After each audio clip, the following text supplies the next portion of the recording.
Our Dracula is very different to the Draculas that we've seen before in other forms of literature or in movies and things like that. He's not a kind of quintessential evil guy.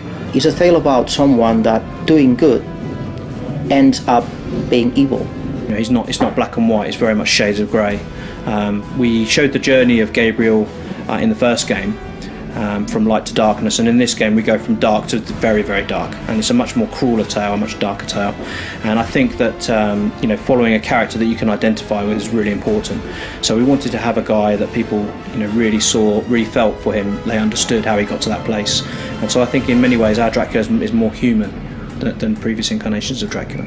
Dracula's motivations are to end his immortal life. That's the main thing that's driving him in the game.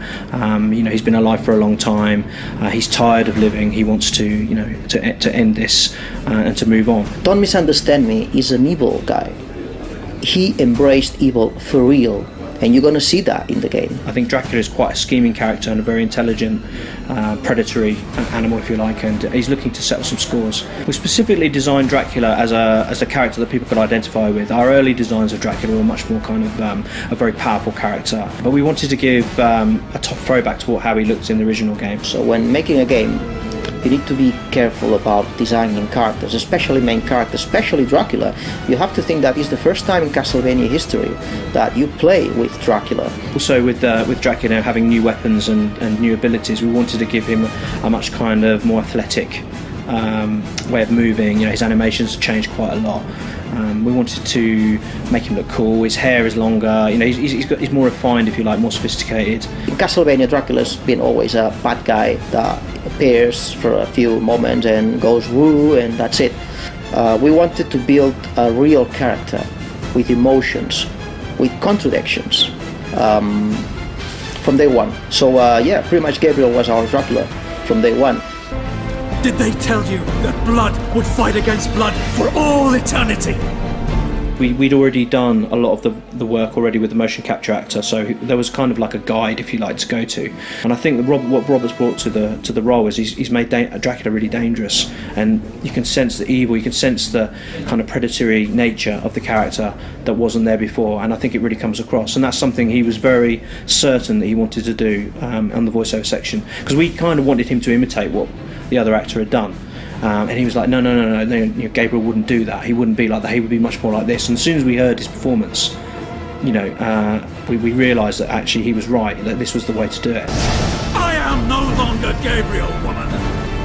I am the dragon, Dracul. I am the Prince of Darkness. I think my favourite Dracula in cinema is probably Gary Oldman's portrayal of Dracula in the Francis Ford Coppola film. He changes quite a lot between, a real person with emotions. He loves, Winona Ryder's character, and the love between them is quite, very powerful. But also, he's kind of this nasty, he's this monster, and we see that really clearly. And I really think his portrayal was probably the best Dracula I've ever seen. I also loved the previous one, especially Nosferatu, the old, very, very old movie.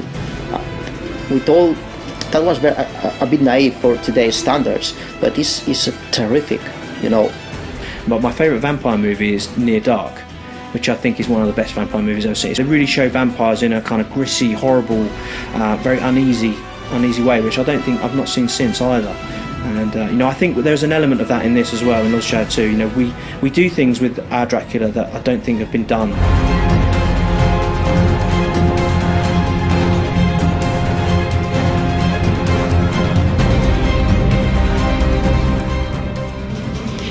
So I hope that's given you a deeper insight into our Dracula from Castlevania Lords of Shadow 2. If there's anything else you'd like to know, please send in your questions to the Twitter account address displayed on the screen, and I will answer them on behalf of Dave in a response video coming up soon.